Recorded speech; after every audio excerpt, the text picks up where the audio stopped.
Vijayanagara channel ವೀಕ್ಷಕರಿಗೆ ನಮಸ್ಕಾರ. ವಿಜಯನಗರ ವಾರ್ತೆಗಳಿಗೆ ಸ್ವಾಗತ. ಮುಖ್ಯಾಂಶಗಳು.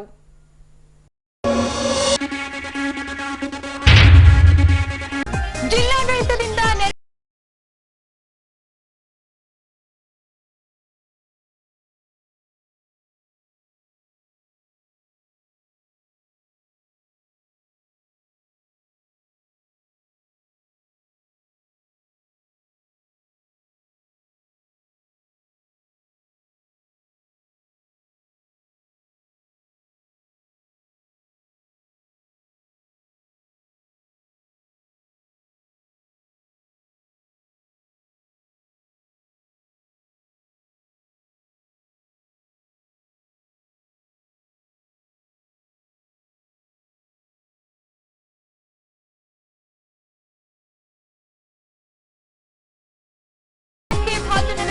ಅತಿ ಹೆಚ್ಚು ಅಂಕ ಪಡೆದ ಎಸ್ಎಸ್ಎಲ್ಸಿ ಮತ್ತು ಪಿಯುಸಿ ವಿದ್ಯಾರ್ಥಿಗಳು.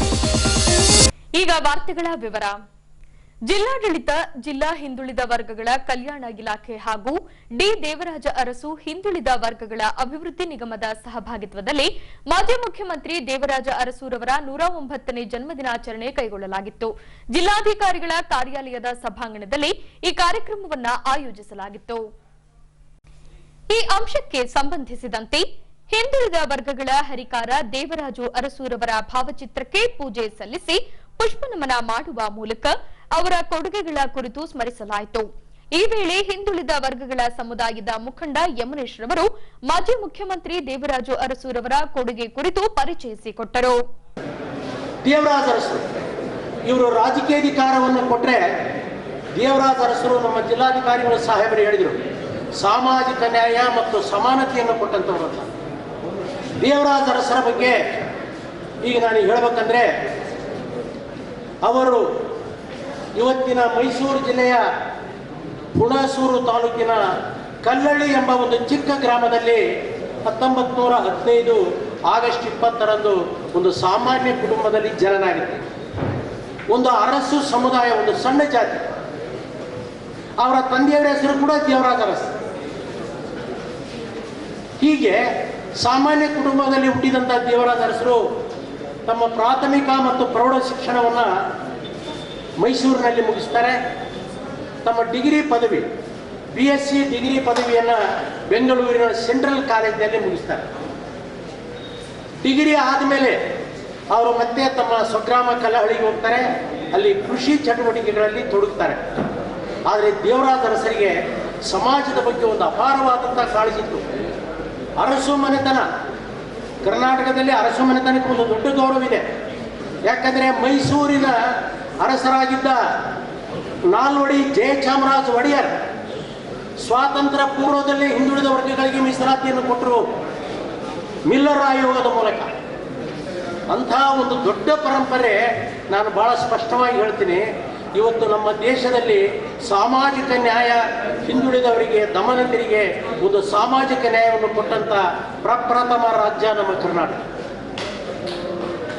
ಒಂದು ಕಡೆಗೆ ಹೇಳ್ತಾರೆ, ಅಂಬೇಡ್ಕರ್ ಅವರಿಗೆ ಕೂಡ, ಸಂವಿಧಾನ ಶಿಲ್ಪಿ ಅಂಬೇಡ್ಕರ್ ಅವರಿಗೆ ಕೂಡ ನಾಲ್ವಡಿ ಕೃಷ್ಣರಾಜ ಒಡೆಯರ ಸ್ಫೂರ್ತಿದಾಯಕವಾಗಿದ್ದರು ಎನ್ನುವಂಥ ಮಾತನ್ನು ಹೇಳ್ತಾರೆ.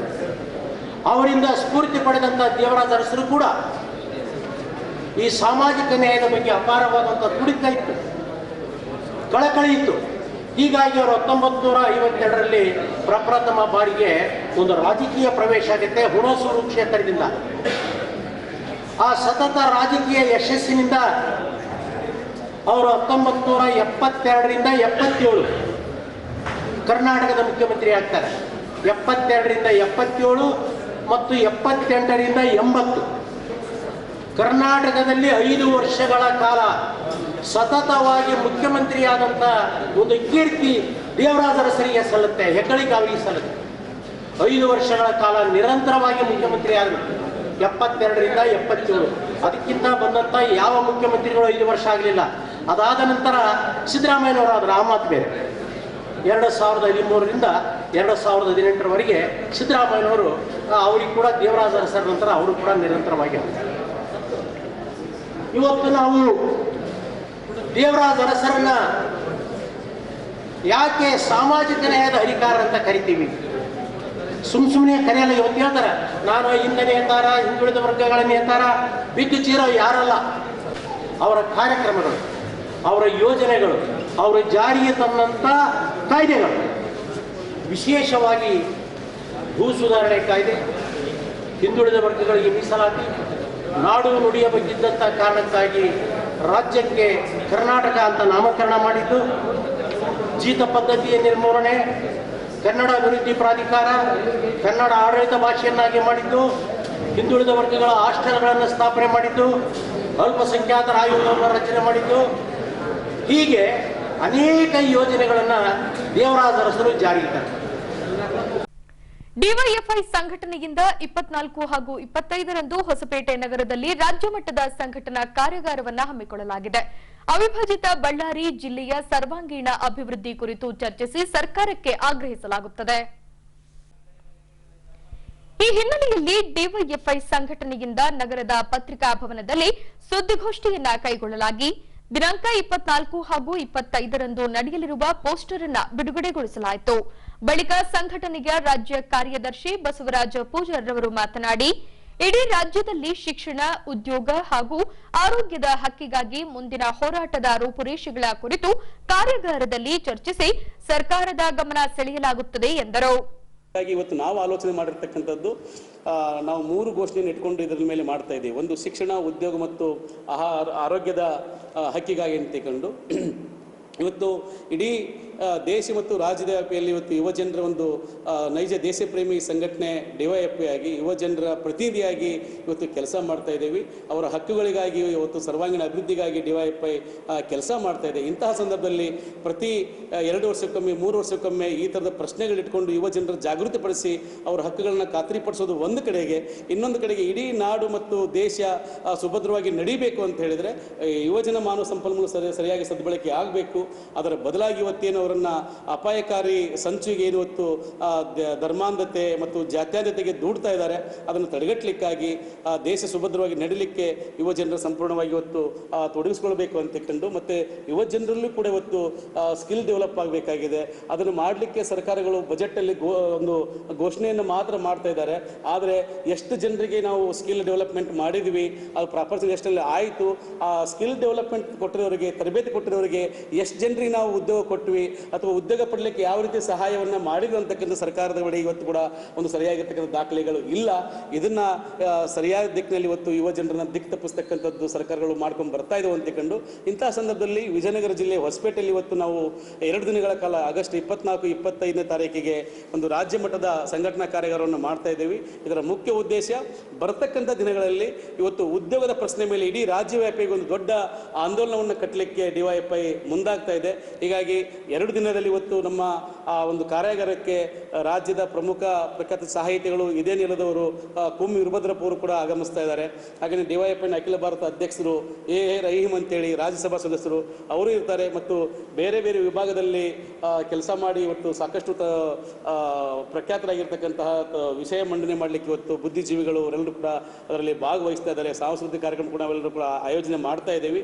ಇಲ್ಲಿ ಬಂದಿರತಕ್ಕಂಥ ಒಟ್ಟು ವಿಷಯವನ್ನು ಇಡೀ ರಾಜ್ಯದ ಮತ್ತು ದೇಶ ಇಟ್ಕೊಂಡು, ಜೊತೆಗೆ ಅಖಂಡ ಬಳ್ಳಾರಿ ಜಿಲ್ಲೆಯಲ್ಲಿ ಏನು ಇವತ್ತು ಉದ್ಯೋಗದ ಪ್ರಶ್ನೆ ಇದೆ, ಇಲ್ಲಿ ಕೈಗಾರಿಕೆಗಳು ಹಿಂದೆ ಬಂದು ಆದರೆ ಇವತ್ತು ಮತ್ತೆ ಕೈಗಾರಿಕೆಗಳಿಗೆ ಬರ್ತಾ ಇಲ್ಲ ಅಂತಕ್ಕಂಥದ್ದು, ಬಂದಿದ್ದನ್ನು ಕೂಡ ಇವತ್ತು ಸರ್ಕಾರಿ ಸ್ವಾಮ್ಯದಲ್ಲಿ ಕೈಗಾರಿಕೆಗಳು ಉಳಿಲಾರದೆ ಇವತ್ತು ಮತ್ತೊಂದು ಜೀತವನ್ನು ಗುಲಾಮಗಿರಿ ಪದ್ಧತಿ ಅಡಿಯಲ್ಲಿ ಇವತ್ತು ಇರ್ತಕ್ಕಂಥ ಕಾರ್ಮಿಕರನ್ನು ನಡೆಸ್ಕೊಳ್ತಾ ಇದ್ದಾರೆ ಅಂತಕ್ಕಂಥದ್ದು, ಇವೆಲ್ಲವನ್ನು ಇಟ್ಕೊಂಡು ಚರ್ಚೆ ಮಾಡಿ ಒಂದು ಯುವ ಜನರಿಗೆ ಉದ್ಯೋಗ ಖಾತ್ರಿ ಆಗೋರಿಗೂ ಕೂಡ ಡಿವೈಎಫ್ಐ ಒಂದು ದೊಡ್ಡ ಮಟ್ಟದ ಆಂದೋಲನವನ್ನು ಹಮ್ಮಿಕೊಳ್ಳಕ್ಕೆ ನಾವು ಆಯೋಜನೆ ಮಾಡಿದ್ದೀವಿ. ಈ ನಿಟ್ಟಿನಲ್ಲಿ ಒಂದು ಕಾರ್ಯಾಗಾರ 24 ಮತ್ತು 25ರಂದು 2 ದಿವಸ ನಡೀತಾ ಇದೆ. ಇಡೀ ರಾಜ್ಯದಿಂದ ಎಲ್ಲ ಜಿಲ್ಲೆಗಳಿಂದ ಆಯ್ಕೆಯಾಗಿರ್ತಕ್ಕಂತಹ ಪ್ರತಿನಿಧಿಗಳು ಶಿವರಾತ್ರಿಯಲ್ಲಿ ಪಾಲ್ಗೊಳ್ತಾ ಇದ್ದಾರೆ.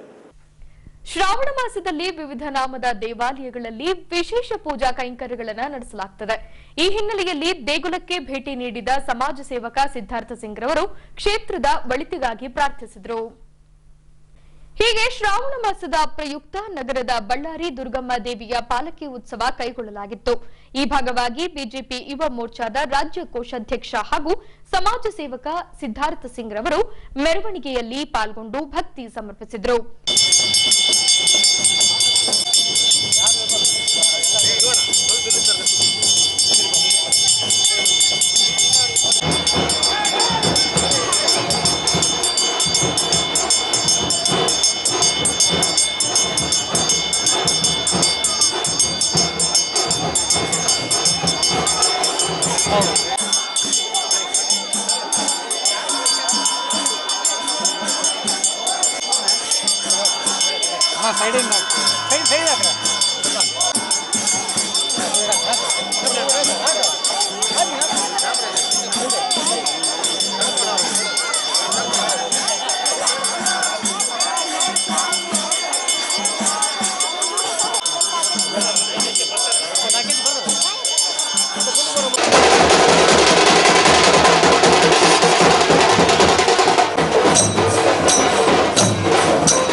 ಅದೇ ರೀತಿ ಕುರುಬರ ಓಣಿಯಲ್ಲಿ ಬರುವ ಕಾಳಮ್ಮ ದೇವಿಯ ಗಂಗಾ ಪೂಜೆ ಕೈಗೊಳ್ಳಲಾಗಿ ಇಲ್ಲಿಯೂ ಭೇಟಿ ನೀಡಿದ ಸಿದ್ಧಾರ್ಥ ಸಿಂಗ್ ರವರು ದೇವಿ ಮೂರ್ತಿಗೆ ನಮಿಸಿ ಕ್ಷೇತ್ರದ ಒಳಿತಿಗಾಗಿ ಪ್ರಾರ್ಥಿಸಿದರು.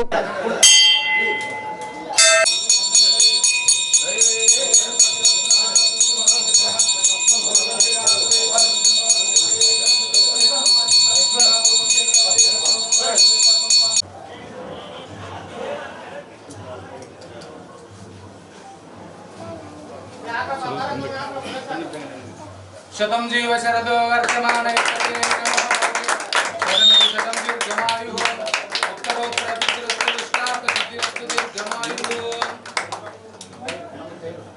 ಇನ್ನು ಕಮಲಾಪುರದಲ್ಲಿ ನಿಜಲಿಂಗಮ್ಮ ಹಾಗೂ ವೀರಬಸಪ್ಪ ದೇವರ ಜಾತ್ರಾ ಮಹೋತ್ಸವ ಕೈಗೊಳ್ಳಲಾಗಿತ್ತು.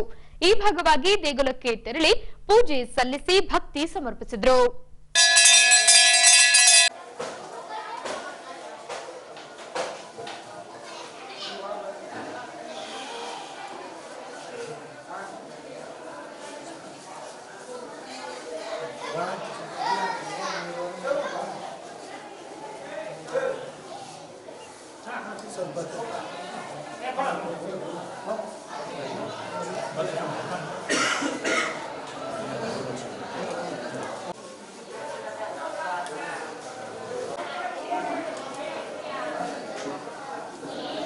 ನೋಡ್ರಿ ವಿಡಿಯೋ ಮಾಡ್ತಾ ಇದ್ದೀನಿ.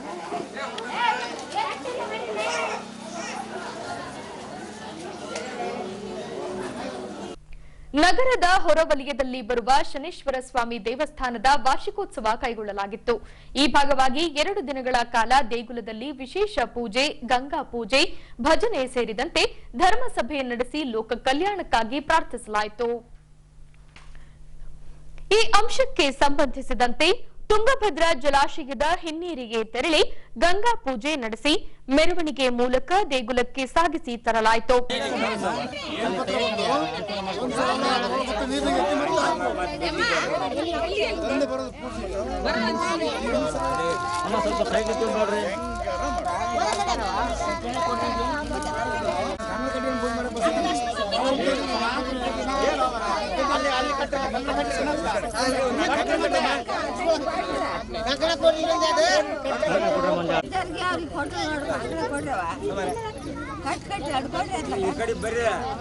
ಆ ಕಡೆ ಬಂದ್ರೆ ನಿಮ್ದು ಬೆನ್ ತೆಗಿಬೇಕು.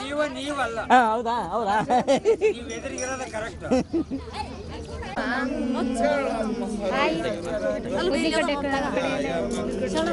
ಕವರ್ ತೆಗಿರೆ ಕಾಯಿ ಅಕ್ಕ ಸ್ವಲ್ಪ ಹಿಂದೆ ಹೋಗಿ, ಸ್ವಲ್ಪ ಒಳಗೆ ಹೋಗಿ. ಬೆಳಗ್ರೆ ರೈಟ್ ಹೋಗ್ರೆ.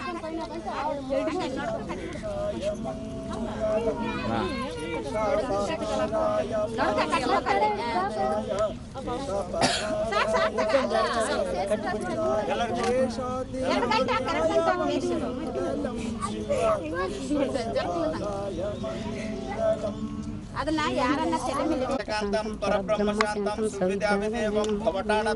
ಉಮಾನಾಥಮನಾಶನಂ ಶರಜ್ಜನ್ಮನಾಶಂ ಸ್ವಯಂ ಜ್ಯೋತಿರ್ಲಿಂಗಂ ನಮಾಮಿಷ್ಟಲಿಂಗಂ ಚೇಪಾಳೆ ಭಕ್ಕೊಳ ಕರುಣಾಕರ ದತ್ತೂರಿ ಪಾರಿಜಾತ ಕೃತಮಾಲಾತಮಾಲ ಮುಖ್ಯಂ ಮಂದಾರ ನೀಲಕ ಮದೋತ್ಪಲಾಲ ಪಾರೆ ಭದ್ರಾನ್ವಿಕೇತಕೆ ಕಮಲೆ ಪುಷ್ಪಾಂಜಲಿ ಪಶುಪತಿ ಪರಮೇಶ್ವರಾಯ ನಮಃ. ಸಾಂಬ ಜಯ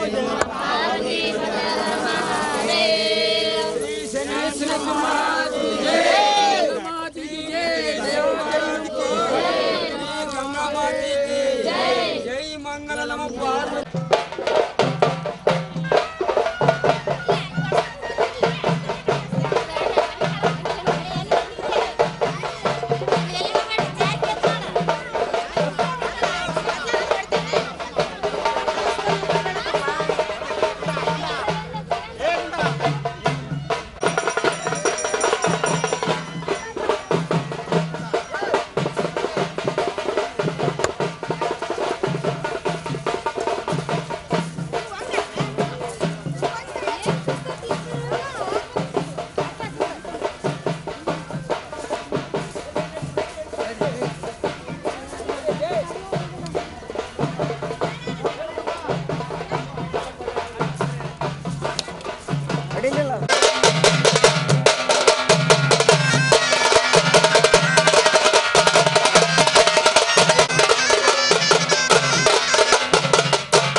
ಬಳಿಕ ದೇಗುಲದಲ್ಲಿ ವಿಶೇಷ ಪೂಜೆ ನಡೆಸಿ ಭಕ್ತಿ ಸಮರ್ಪಿಸಲಾಯಿತು.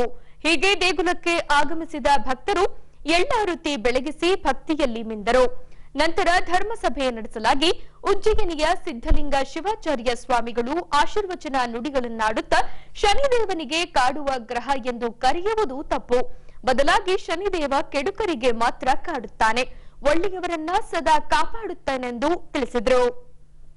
ಅಂದ್ರೆ ಅವ ಒಳ್ಳೇದನ್ನು ಮಾತ್ರ ಸ್ವೀಕಾರ ಮಾಡ್ತಾನ. ಬಹಳ ಜನ ಶನಿಗೆ ಕಾಡೋ ಗ್ರಹ ಅಂತ ಕರೆದಿದ್ದಾರೆ, ತಪ್ಪಿದು. ನೆನಪಿಟ್ಕೊಳ್ರಿ, ಶನಿ ಕಾಡೋ ಗ್ರಹ ಅಲ್ಲ, ಒಳ್ಳೆಯವರನ್ನ, ಧರ್ಮದ ದಾರಿಯೊಳಗಿದ್ದವರನ್ನ, ಸದ್ಧರ್ಮಿಗಳನ್ನ, ಒಳ್ಳೆಯವರನ್ನ ಕಾಪಾಡುವ ಗ್ರಹ. ಯಾರನ್ನ ಕಾಡ್ತಾನೆ? ಕೆಟ್ಟವರನ್ನ ಕಾಡ್ತಾನೆ. ಪರೀಕ್ಷೆ ಮಾಡಿ ಅದನ್ನ ಸಾಣೆ ಹಿಡಿದು ಸರಿ ಮಾಡುವಂತ ಗ್ರಹ ಅವನೇ ಫಿಲ್ಟರ್ ಮಾಡ್ತಾನ, ಸೋಸ್ತಾನ. ಹಾಗಾಗಿ ಕಾಡುವ ಗ್ರಹ ಅಲ್ಲ, ಕಾಪಾಡುವ ಗ್ರಹ. ನಮ್ಮ ದಾರಿ ಚೆನ್ನಾಗಿರಬೇಕು, ನಮ್ಮ ನಡೆ ಚೆನ್ನಾಗಿರ್ಬೇಕು, ನುಡಿ ಚೆನ್ನಾಗಿರ್ಬೇಕು, ಹೋಗೋ ದಾರಿ ಚೆನ್ನಾಗಿತ್ತಪ್ಪ ಎಂದು ಗುರುಗಳ ಆಶೀರ್ವಾದ ಇತ್ತಪ್ಪ ಅಂದ್ರೆ ಸಾಮಾನ್ಯವಾಗಿ ನೀವು ಕಾಡುವಂಥ ಸನ್ನಿವೇಶ ಬರೋದೇ ಇಲ್ಲ ಅನ್ನುವಂಥದ್ದನ್ನು ಅರ್ಥ ಮಾಡ್ಕೋಬೇಕು. ಆ ಹಿನ್ನೆಲೆಯೊಳಗೆ ಸಾಧ್ಯವಾದಷ್ಟು ಮನುಷ್ಯ ಸಹಜವಾದ ತಪ್ಪುಗಳು ಇರೋದೆ, ಆದರೆ ಎಷ್ಟು ಸಾಧ್ಯ ಇದೆ ಅಷ್ಟನ್ನ ಕಡಿಮೆ ಮಾಡತಕ್ಕಂಥ ಪ್ರಯತ್ನವನ್ನು ಮಾಡುವಂಥದ್ದೇ ನಿಜವಾದ ಶನೇಶ್ವರ ಜಯಂತಿ ಆಗಬೇಕು, ನಿಜವಾದ ಶನೇಶ್ವರನ ವಾರ್ಷಿಕೋತ್ಸವ ಆಗಬೇಕು, ನಿಜವಾದ ಶನೇಶ್ವರನ ಜಾತ್ರೆ ಆಗಬೇಕು ಅನ್ನುವಂಥದ್ದನ್ನ ಪ್ರತಿಯೊಬ್ಬರು ಕೂಡ ಅರ್ಥೈಸಿಕೊಳ್ಳಬೇಕು ಅನ್ನುವಂಥ ಮಾತನ್ನ ಈ ಸಂದರ್ಭದಲ್ಲಿ ತಿಳಿಯಪಡಿಸಿ, ಇದ್ರ ಜೊತೆಗೆ ಯಾರನ್ನ ಬಹಳ ಕಾಡ್ತಾನಪ್ಪ ಅಂತ ನೀವು ಕೇಳಬಹುದು. ಬಹಳ ಉತ್ತಮವಾದ ಕಾರ್ಯಗಳನ್ನು ಮಾಡ್ಕೊಂಡು ಬಂದಿದ್ದಾರೆ. ಇಲ್ಲಿ ನೆನಪನ್ನ ಸ್ಮರಣೆ ಮಾಡ್ಕೊಳ್ಬೇಕಾಗ್ತದೆ. ಆರಂಭದಿಂದನೂ ಕೂಡ ಈ ಕ್ಷೇತ್ರಕ್ಕೆ ಉಜ್ಜಯಿನಿ ಪೀಠದ ಆಶೀರ್ವಾದ ಬಹಳ ದೊಡ್ಡದು.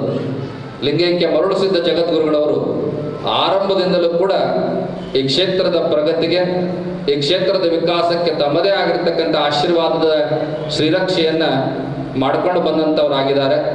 ಸಮಿತಿಯವರು ಕೂಡ ಆ ಪೀಠದ ಮೇಲೆ ಅಷ್ಟೇ ಗೌರವ, ಅಷ್ಟೇ ಪ್ರೀತಿ ವಿಶ್ವಾಸಗಳನ್ನು ಭಕ್ತಿಯನ್ನು ಇಟ್ಕೊಂಡು ಬಂದಿದ್ದಾರೆ. ಪ್ರತಿ ವರ್ಷವೂ ಕೂಡ ಜಗದ್ಗುರುಳವರ ಸಾನ್ನಿಧ್ಯದಲ್ಲಿ ಮಠಾಧೀಶರ ಧರ್ಮ ಪರಿಷತ್ತಿನ ಎಲ್ಲ ಶ್ರೀಗಳವರ ಸಮ್ಮುಖದೊಳಗೆ ಈ ಜಾತ್ರಾ ಮಹೋತ್ಸವ ವಾರ್ಷಿಕೋತ್ಸವವನ್ನ ನಡೆಸ್ತಕ್ಕಂಥ ಪದ್ಧತಿಯನ್ನ ಪರಂಪರೆಯನ್ನು ಹಾಕ್ಕೊಂಡು ಬಂದಿದ್ದಾರೆ. ಈ ಕಾರ್ಯಕ್ರಮ ಹೀಗೆ ಉತ್ತರೋತ್ತರವಾಗಿ ನಡೆದುಕೊಂಡು ಬರಲಿ. ಎಲ್ಲ ಶ್ರೀಗಳ ಹಾರೈಕೆ, ಪೀಠದ ಆಶೀರ್ವಾದ ಬಲದಿಂದ ಇನ್ನಷ್ಟು ವ್ಯಾಪ್ತಿ ವಿಸ್ತಾರಗೊಳ್ಳಲಿ ಅನ್ನುವಂತಹ ಆಶೀರ್ವಾದವನ್ನು ಈ ಸಂದರ್ಭದಲ್ಲಿ ಹಾರೈಸಿ, ಈಗಾಗಲೇ ಅನೇಕ ಸೇವೆಗಳನ್ನು ಮಾಡಿದಂತಹ ಶ್ರೀನಿವಾಸ ರೆಡ್ಡಿ ಅವರು ಮತ್ತೊಂದು ಸೇವೆಯನ್ನ ಮಾಡತಕ್ಕಂಥ ಘೋಷಣೆಯನ್ನು ಕೂಡ ಈ ಸಂದರ್ಭದಲ್ಲಿ ವ್ಯಕ್ತಪಡಿಸಿದ್ದಾರೆ. ಈ ಕ್ಷೇತ್ರಕ್ಕೆ ನಿರಂತರವಾದ ಒಂದು ನೀರಿನ ಸೇವೆಯನ್ನು ಕೂಡ ನಾನು ಮಾಡಿಕೊಡ್ತೀನಿ. ಅದರ ಜೊತೆಗೆ ಏನು ನ್ಯಾಷನಲ್ ಹೈವೇ, ರಾಷ್ಟ್ರೀಯ ಹೆದ್ದಾರಿ, ಅದರಿಂದ ಈ ಕ್ಷೇತ್ರಕ್ಕೆ ಬರ್ತಕ್ಕಂತಹ ವ್ಯವಸ್ಥೆ ಅಥವಾ ಆಗತಕ್ಕಂಥ ಅನಾನುಕೂಲತೆಗಳನ್ನು ನಿವಾರಣೆ ಮಾಡಿ ಅದಕ್ಕೊಂದು ಹೊಸದಾದ ತಿರುವಿನ ರಸ್ತೆಯನ್ನ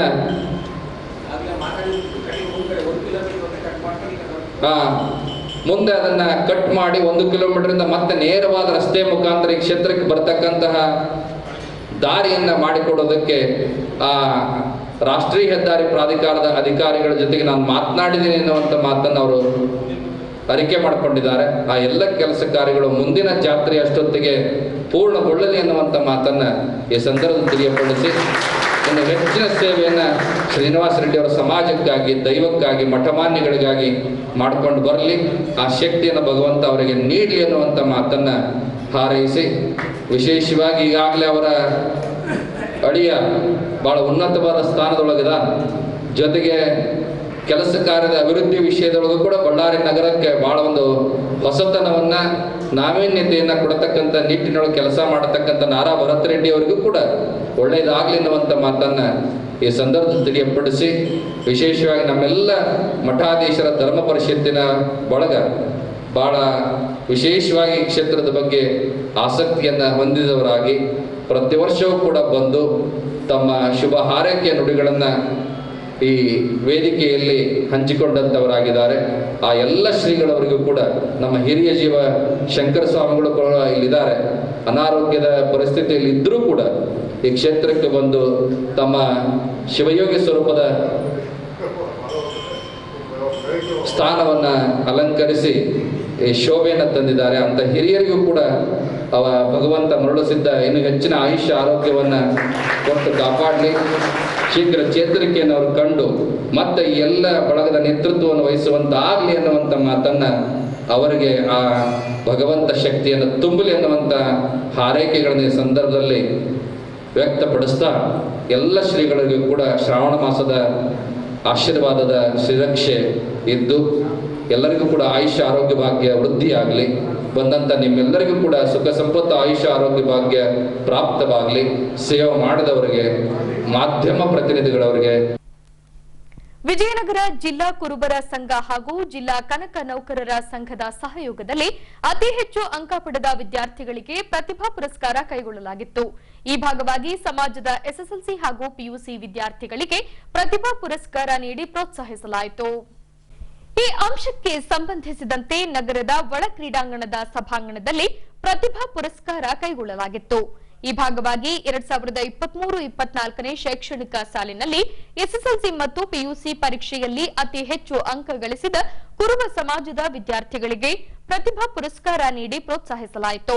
ಬಳಿಕ ಕಾಗಿನೆಲೆ ಕನಕ ಗುರುಪೀಠದ ಸಿದ್ದರಾಮಾನಂದಪುರಿ ಸ್ವಾಮಿಗಳು ಸಾನ್ನಿಧ್ಯ ವಹಿಸಿ ಮಾತನಾಡಿ, ಕುರುಬ ಸಮಾಜದ ಪರಂಪರೆ, ಆಚಾರ ವಿಚಾರಗಳನ್ನ ಮರೆಯುವ ಪರಿಸ್ಥಿತಿ ಒದಗಿ ಬಂದಿದೆ. ಪ್ರತಿಯೊಂದು ಮನೆಯಲ್ಲಿನ ತಾಯಂದಿರರು ಜ್ಞಾನವಂತರಾದರೆ ಆ ಕುಟುಂಬದಲ್ಲಿ ಉತ್ತಮ ವ್ಯಕ್ತಿಯ ಜನನ ಆಗಲು ಸಾಧ್ಯವಾಗಲಿದೆ. ಪ್ರತಿಭಾ ಪುರಸ್ಕಾರದಲ್ಲಿ ಹೆಚ್ಚು ವಿದ್ಯಾರ್ಥಿನಿಯರು ಕಂಡುಬಂದಿದ್ದು ಸಂತಸದ ಸಂಗತಿ ಎಂದರು. ನಮ್ಮಲ್ಲಿ ಇವತ್ತು ಹೆಣ್ಣುಮಕ್ಕಳು ಒಂದು ಒಳ್ಳೆ ಪೊಸಿಷನ್ಗೆ ಗಂಡ ಬಂದ ಅಂತಂದ್ರೆ ಭ್ರಷ್ಟಾಚಾರ ಮಾಡೋದಕ್ಕೆ, ಅಡ್ಡದಾರಿಯಿಂದ ಹಣ ಸಂಪಾದನೆ ಮಾಡೋದಕ್ಕೆ ಪ್ರೇರಣೆ ನೀಡುತ್ತಾರೆ. ಬಹುತೇಕ ಮನೆಗಳಲ್ಲಿ ತಾಯಿಯಂದರು, ಹೆಂಡತಿಯರು ಜ್ಞಾನವಂತರಾದ್ರೆ ಮನೆಗಳಲ್ಲೂ ಒಳ್ಳೊಳ್ಳೆ ವ್ಯಕ್ತಿಗಳು ಹುಟ್ಟುತ್ತಾರೆ. ವಿಜಯನಗರ ಸಾಮ್ರಾಜ್ಯದ ಯುವಕರು, ಯುವತಿಯರು, ಪೋಷಕರು ನೀವು ಸೋಮಾರಿಗಳಾಗಬೇಡಪ್ಪ. ಮನೆತನದ ಇತಿಹಾಸವನ್ನ ಮರೆಬೇಡಿ. ಇತಿಹಾಸ ನಮಗೆ ಪ್ರೇರಣೆಯನ್ನ ನೀಡುತ್ತೆ. ಯಾವಾಗ ಮನುಷ್ಯನಿಗೆ ಇಚ್ಛಾಶಕ್ತಿ ಇಲ್ಲ, ಮಹತ್ವಾಕಾಂಕ್ಷೆ ಇಲ್ಲ, ಅವರು ಏನೂ ಮಾಡೋದಕ್ಕೆ ಸಾಧ್ಯ ಇಲ್ಲ.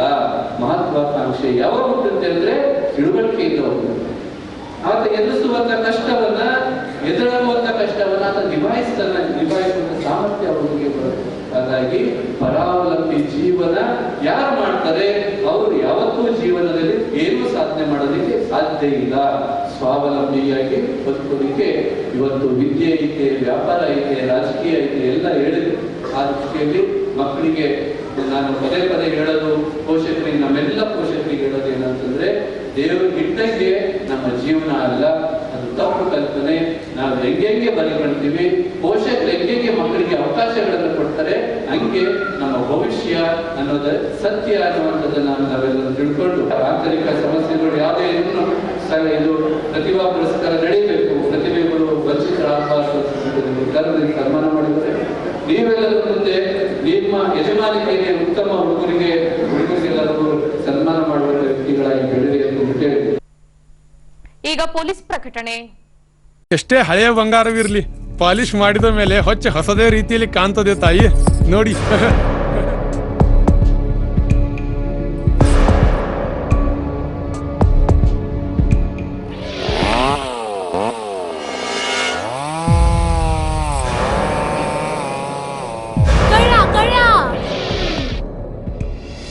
ತಾಯಿ, ನಿಮ್ ಮೈ ಮೇಲೆ ಅದು ಹೊಲಸು ಬಿದ್ದಿದೆ.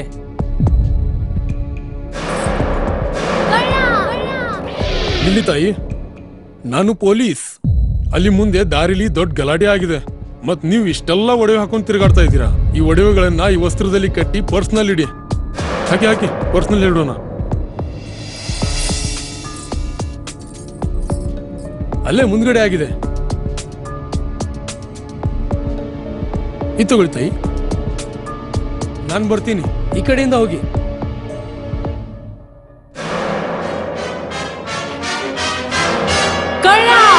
ಇಂತಹ ಮೋಸದ ಸಂಗತಿ ನಿಮಗೂ ನಡೆಯಬಹುದು. ತಮ್ಮ ಬೆಲೆ ಬಾಳುವ ಒಡವೆ, ಆಭರಣ ವಸ್ತುಗಳನ್ನು ಎಚ್ಚರಿಕೆಯಿಂದ ಕಾಪಾಡಿ.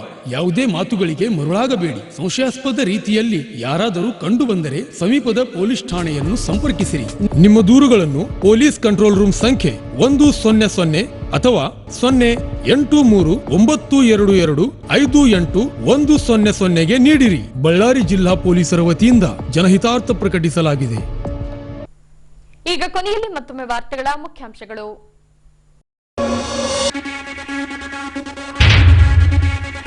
ಜಿಲ್ಲಾಡಳಿತದಿಂದ ನೆರವೇರಿದ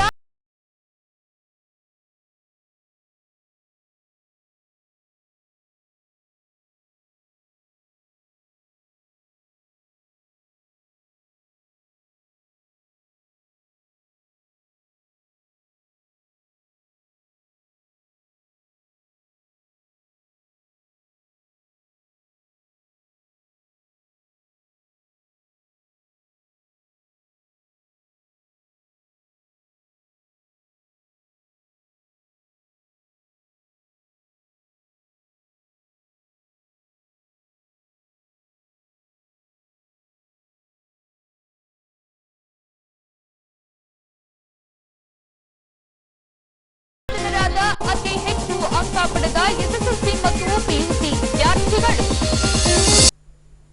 ಇಲ್ಲಿಗೆ ವಾರ್ತಾ ಪ್ರಸಾರ ಮುಕ್ತಾಯವಾಯಿತು. ದೈನಂದಿನ ಆಗುಹೋಗುಗಳ ಮಾಹಿತಿಗಾಗಿ ವೀಕ್ಷಿಸಿ ವಿಜಯನಗರ ಸುದ್ದಿವಾಹಿನಿ. ನಾನು ತೇಜಸ್ವಿನಿ ಪಿ ಪಾಟೀಲ್. ನಮಸ್ಕಾರ.